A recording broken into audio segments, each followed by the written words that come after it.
ഈ ഒരു വീഡിയോയോട് കൂടി എൻ്റെ പഴുത്ത മാങ്ങേൻ്റെ വിഭവങ്ങളുടെ ഇത് തീരാൻ പോവുക കേട്ടോ. എനിക്കിപ്പോൾ മാങ്ങയൊന്നും കിട്ടലില്ല. എനിക്കിങ്ങനെ 3-4 മാങ്ങയായിട്ട് അടുത്ത വീട്ടിൽ നിന്നൊക്കെ തരുന്നതാണേ. അപ്പോൾ മാങ്ങകളുടെ സീസൺ കഴിയാനായതുപോലെ ഉണ്ട്. അപ്പോൾ ഈ ലാസ്റ്റ് ആയിട്ടുള്ളതാണേ. ഇതും കൂടി ഒന്ന് ചെയ്ത് നോക്ക് കേട്ടോ. കുറച്ച് നല്ല എരിവുള്ള കാന്താരി എടുക്കുക, കുറച്ച് ഉപ്പ് ഇടുക. എന്നിട്ട് ഈ കാന്താരിയും ഉപ്പും കൂടെ നന്നായിട്ട് ചതയ്ക്കണേ.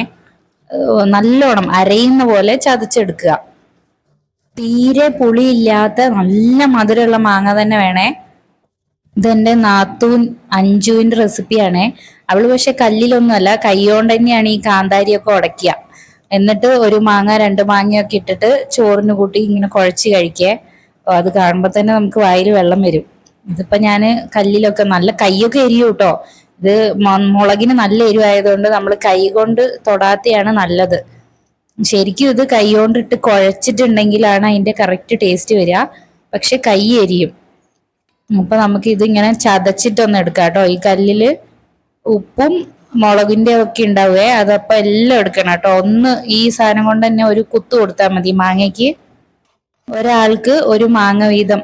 അങ്ങനെ അങ്ങനെ ഒരെണ്ണം മതിയാവൂല, എന്നാലും ഒരെണ്ണം വെച്ചിട്ടെങ്കിലും നിങ്ങൾ ഇങ്ങനെ ഒന്ന് ചെയ്തു നോക്കണേ. മാങ്ങ തീരുന്നതിന് മുന്നേ ഒന്നും ചെയ്യാനില്ലല്ലോ, മുളകും ഉപ്പും മാത്രം മതി, വേറെ ഒന്നും വേണ്ട. വെളിച്ചെണ്ണ ഒന്നും ഇട്ടിക്കരുതേ.